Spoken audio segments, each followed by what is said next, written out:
ചൈനയില് പള്ളിയുണ്ട്, മക്ബറുണ്ട്, ചരിത്ര സ്മാരകങ്ങളുണ്ട്.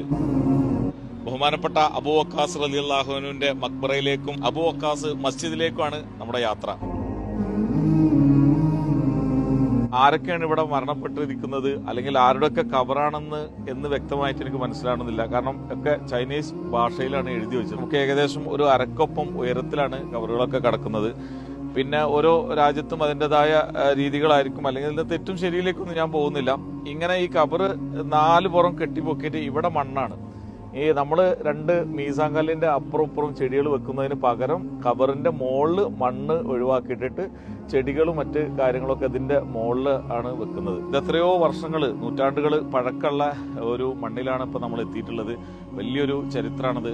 കാരണം ഇതിന്റെ വ്യക്തമായ ഓരോ ആളുകളുടെ കബർ, ആരൊക്കെയാണ് മരണപ്പെട്ടത്, ഏത് വർഷമാണ്, ഫുള്ള് ചൈനീസ് ഭാഷയിലായതുകൊണ്ട് അത് പറയാനുള്ള പ്രയാസമുണ്ട്. ഈ ഖബർസ്ഥാനിലേക്ക് കടക്കുന്ന ഒരു കവാടാണ്, ആ ഒരു വഴിയാണിത്.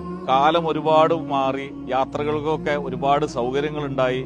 പക്ഷെ ഇതൊന്നുമില്ലാത്തൊരു കാലത്ത് 1000 വർഷങ്ങൾക്ക് മുന്നേ ഇവരൊക്കെ ഇവിടെ എത്തിപ്പെട്ടത്, അല്ലെങ്കിൽ എത്തിയ ഒരു ലക്ഷ്യം ഉണ്ടായിരുന്നു. 1300 വർഷങ്ങൾക്ക് മുന്നേ സ്വഹാബി സഅദ് ബിനു അബി വക്കാസ് റളിയല്ലാഹു അൻഹുവിന്റെ ഓർമ്മക്കായിട്ട് നിർമ്മിച്ച ഒരു കിണറാണ്. ശുദ്ധമായ വെള്ളം എന്നാണ് പറയുന്നത്. എല്ലാവരുടെ വിശ്വാസം ഈ വെള്ളം രോഗശമനത്തിന് ഒരു മരുന്നാണെന്നുള്ള വിശ്വാസമാണ്.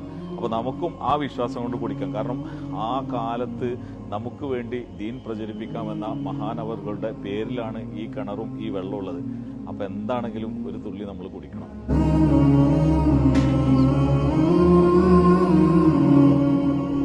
ലോകത്തിന്റെ വിവിധ രാജ്യങ്ങളിലേക്ക് ദീൻ പ്രചരിപ്പിക്കാൻ വേണ്ടി ഒരുപാട് മഹാന്മാർ യാത്ര ചെയ്തിട്ടുണ്ട്. നമുക്കറിയാലോ, നമ്മുടെ നാട്ടില് മാലിക് ബിൻ ദീനാറും കൂട്ടരും വന്നതും അതിന്റെ ഭാഗമായിട്ടാണ്.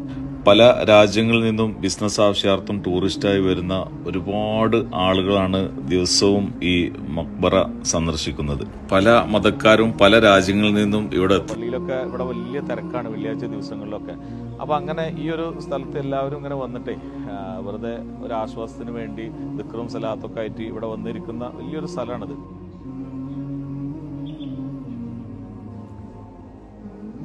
സ്വഹാബി അബൂ വക്കാസ് മസ്ജിദ്. ഈ മസ്ജിദിന്റെ ഉള്ളും പരിസരവും നമുക്ക് കാണാം. വലിയ മസ്ജിദാട്ടോ. ഒരുപാട് ആളുകൾക്ക് നമസ്കരിക്കാൻ പറ്റുന്ന സൗകര്യമുണ്ട്. വെള്ളിയാഴ്ചയൊക്കെ ഈ ഭാഗത്തൊക്കെ ഫുള്ള് തിരക്കായിരിക്കും എന്നാണ് നമ്മുടെ പ്രിയപ്പെട്ട ജംഷി പറയുന്നത്. ചൈനയില് ഇങ്ങനെയൊക്കെ ഉണ്ടോ എന്ന് ചോദിക്കുന്നവർക്ക് അല്ലെങ്കിൽ അറിയാത്തവർക്ക് വേണ്ടിയിട്ടൊരു ഇൻഫർമേഷൻ മാത്രമാണ് ഈ വീഡിയോ. ഒരുപാട് മസ്ജിദുള്ള ഒരു സിറ്റിയും കൂടിയാണ് ഗോൻസോ. സാധാരണഗതിയിൽ ഈ ഖബർസ്ഥാനിലും ശ്മശാനത്തിലും ചുടലിലൊക്കെ പൂച്ചനെ കാണുമ്പോൾ ചില ആൾക്കാർക്ക് വലിയ പേടിയുണ്ടാവും. കാരണം ഇനി അത് ശൈത്താനോ ജിന്നോ വല്ല പ്രേതമൊക്കെ ആണെന്നുള്ളത്. പക്ഷെ എനിക്കൊന്നും അങ്ങനെ ഫീൽ ചെയ്യണമെന്നില്ല. നല്ല ഭംഗിയുള്ള, നല്ല കണ്ണുകളുള്ള നല്ലൊരു പൂച്ചക്കുട്ടി. പക്ഷെ അവന് ആകെ ഒരു ടെൻഷൻ ആയിട്ടുണ്ട്. ഈ ചങ്ങായിമാരെന്താ ഇവിടെ വന്നിട്ട് ഈ കാട്ടിൽ വന്നിട്ട് ഇങ്ങനെ കലകല പറയണ്.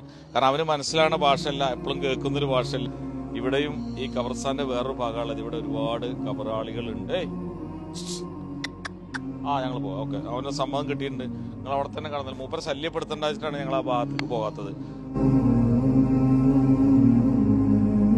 ഇതിന് ഭൂമിയിൽ ഒരു വ്യത്യാസമില്ല.